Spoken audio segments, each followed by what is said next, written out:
రావడమే తప్పితే ఎక్కడ కూడా కంపెనీలు రాలేదు. మొన్న మన ముఖ్యమంత్రి గారు వెళ్ళారు అంటే 44,000 కోట్ల పెట్టుబడులను ఈరోజు తీసుకొచ్చారు. ఇది ఫస్ట్ టైం, ఒకటేసారి అన్ని పెట్టుబడులను తీసుకురావడం ఫస్ట్ టైం. కాబట్టి హైదరాబాద్ కంటే రెండవ అతిపెద్ద నగరం వరంగల్ని అన్ని విధాలా డెవలప్ చేయడానికి మేమందరం కూడా ఎమ్మెల్యేలము అధికారులతో కలిసి పనిచేసి వరంగల్ని రెండవ పెద్ద సిటీగా టూరిజం డెవలప్మెంట్గా కూడా తీసుకుపోవడానికి మేము ఆలోచన చేస్తూ ఉన్నాం. రాబోయే రోజుల్లో ఒక సర్క్యూట్ లాగా దీన్ని ఏర్పాటు చేసి బస్సు సర్వీసులను కూడా ఆ వేలో వేసి అన్ని చోట్లకు కూడా టూరిజంకు చెందే విధంగా మేము డెవలప్మెంట్ చేయాలనేటువంటి నిర్ణయాన్ని కూడా తీసుకోబోతా ఉన్నాము. కాబట్టి రాబోయే రోజుల్లో వరంగల్ని మంచిగా డెవలప్ చేసి ప్రజలకు ఉన్న సమస్యలను తీర్చేసి ముఖ్యంగా స్లమ్స్లో ఉన్న వాళ్ళకి అమరవీరులకు కూడా కుటుంబాలను కూడా గుర్తించమని చెప్పాము కలెక్టర్ గారికి. వాళ్ళకు కూడా ఇళ్ల స్థలాలు ఐడెంటిఫై చేయమని చెప్పాము. వాళ్ళకు కూడా ఇల్లు ఇవ్వడానికి కూడా సీఎం గారు రెడీగా ఉన్నారని చెప్పడం జరిగింది. ఇటువంటి మేము ఏమైతే 6 గ్యారంటీలు హామీలు ఇచ్చామో వాటన్నిటిని కూడా అమలు చేసే దిశగా మా గవర్నమెంట్ ముందుకెళ్తున్న సమయంలో స్థానిక అధికారులను కూడా మేము వారికి గైడ్ లైన్స్ ఇవ్వడం జరిగింది. తప్పనిసరిగా మేము అనుకున్నవన్నీ కూడా అమలు చేసేటువంటి ఇన్ఫర్మేషన్ వాళ్ళు గ్యాదర్ చేసి పెట్టుకోవాలని. ఎందుకంటే ఎప్పుడైనా సీఎంతో ఈ కార్యక్రమాలన్నీ ఫౌండేషన్ చేపించి ఇక్కడే ఒక సభ ఏర్పాటు చేయాలనేటువంటి ఆలోచన మాకున్నది. అందుకని ఏవైతే మనము పెద్దవి ఉన్నావో అవన్నీ కూడా ఇప్పుడు స్టేడియం కానీ బస్ స్టాండ్ కానీ అటువంటివి ఫౌండేషన్ వేసి ఇక్కడే మనం ఎవరైతే అమరవీరుల ఇప్పుడు ఇంద్రవెల్లిలోనైతే కార్యక్రమం చేశారో ఆ పద్ధతిలోనే చేపించాలనేటువంటి ఆలోచనతో మేము ఉన్నాము.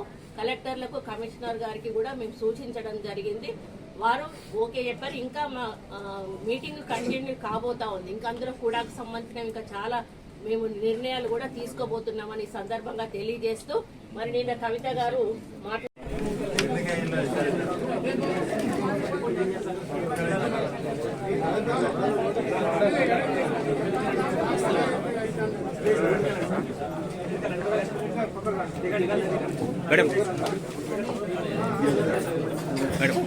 మీడియా మిత్రులందరికీ కూడా నమస్కారం. ఈరోజు కార్పొరేషన్ మరియు కూడాకు సంబంధించినటువంటి సమీక్ష సమావేశము ఇద్దరు ఎమ్మెల్యేలతో కలిసి కూడా కూర్చొని చేయడం జరుగుతూ ఉంది. ఒక్కొక్క సబ్జెక్టు వారీగా గతంలో ఏం పనులు జరిగినాయి, ఏమి ప్రోగ్రెస్లో ఉన్నాయి, ఏవి మొదలు కాకుండా నాన్ స్టార్టెడ్గా ఉన్నాయి, ఏవి అవసరము ఏవి అవసరం లేదు అని చెప్పి ఒక్కొక్క డిపార్ట్మెంట్ వారీగా సమీక్ష చేయడం జరుగుతూ ఉంది.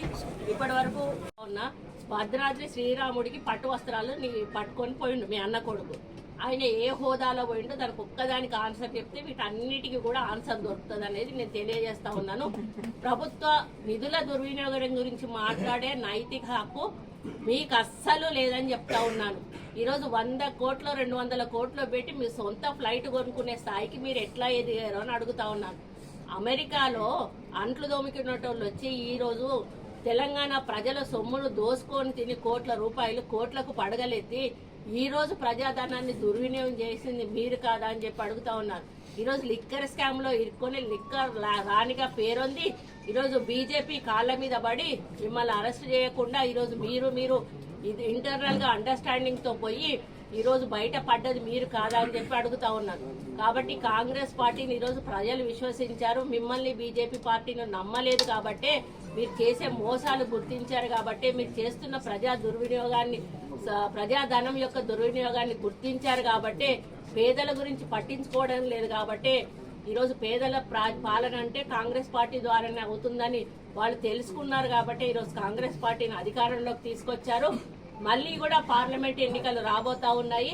నేను ఈ వేదిక మీద నుంచి కవిత గారిని చెప్తా ఉన్నాను, అమ్మ నిలబడు, మళ్ళా నిజామాబాద్ నుంచి నిలబడతావా, ఒకవేళ ఆడ ఓడిపోయినా అని చెప్పి భయపడి ఇంకో దగ్గర నుంచి నిలబడతావా, ఎక్కడి నుంచి నిలబడతావో నిలబడతా. ఈసారి నిన్ను కూడా ఖచ్చితంగా మళ్ళీ ఈ తెలంగాణ ప్రజలు ఓడగొడతారు. మా మీద కామెంట్స్ చేసే ముందు ఒక్కసారి మీ వెనక్కి తిరిగి మీ వీపు మీరు చూసుకుంటే బాగుంటుంది. ఎందుకంటే మీరు ఎన్ని చేశారో ప్రజలకు తెలియకుండా మాకంటే ఎక్కువ మీకే తెలుసు. కాబట్టి మీకు మాట్లాడే హక్కు లేదు. దయచేసి దయ్యాలు వేదాలు వల్లించినట్టుగా ఉంది మీరు మాట్లాడితే. ఇక నుంచి కాంగ్రెస్ పార్టీ ఏదైనా చేస్తే అప్రిసియేషన్ చేయండి, అడ్వైజులు ఇవ్వండి. అంతే చెప్తే కాంగ్రెస్ పార్టీ ప్రజల కోసం చేస్తున్న పనిని ఈరోజు అక్కడ అమరవీరుల స్తూపంకు ఎక్కడైతే ఉందో వాటికి నివాళులు అర్పించి చాలా అభ్యంతరకరమైనటువంటి కామెంట్స్ చేసింది.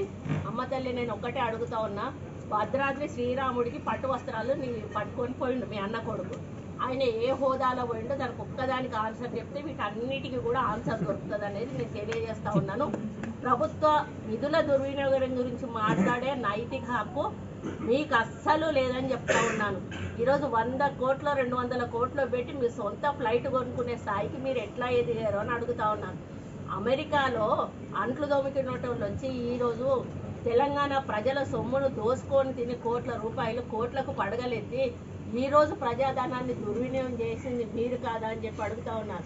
ఈరోజు లిక్కర్ స్కామ్లో ఇరుక్కొని లిక్కర్ రాణిగా పేరొంది ఈరోజు బీజేపీ కాళ్ళ మీద పడి మిమ్మల్ని అరెస్ట్ చేయకుండా ఈరోజు మీరు ఇది ఇంటర్నల్గా అండర్స్టాండింగ్తో పోయి ఈరోజు బయట పడ్డది మీరు కాదా అని చెప్పి అడుగుతా ఉన్నాను.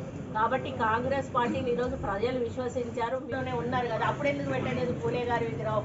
ఇప్పుడు ఆమెకి ఏదైనా లైవ్ లైట్లో ఉండడానికి కొన్ని రోజులు బతుకమ్మ అని, కొన్ని రోజులు జాగృతి అని, ఈ విధంగా ఒక్కొక్కటి పెట్టుకుంటూ పోయింది. ఇప్పుడు లైవ్ లైట్లో ఉండడానికి పూలే విగ్రహాన్ని పట్టుకున్నాను. నేను మొన్ననే చెప్పిన, అయ్యో మీ కేటీఆర్ని వర్కింగ్ ప్రెసిడెంట్గా దింపి ఎవరినైనా ఒక బీసీని తీసుకొచ్చి అక్కడ పెట్టి తల్లి నీకు అప్పుడు పూలే మీద ప్రేమ ఉన్నట్టే అని చెప్పాను. ఆ పని ముందు చేసినాక వీటి గురించి మాట్లాడితే బాగుంటుంది, ఆచరణలో చేసినాక మేము మీద విమర్శలు చేస్తే బాగుంటుంది అనేది నా యొక్క. ఆర్టీవీ యాప్ వార్తల్ని క్షణాల్లో చదివే అవకాశం ఉంటుంది. ఒక న్యూస్ పేపర్, ఒక టెలివిజన్ ఛానల్ మీ చేతుల్లో ఎప్పుడు. మరిన్ని వీడియోస్ కోసం ఛానల్ ని సబ్స్క్రైబ్ చేయండి. లేటెస్ట్ అప్డేట్స్ కోసం వాట్సాప్ ఛానల్ ని ఫాలో చేయండి. అండ్ లింక్ డిస్క్రిప్షన్ లో ఉంది.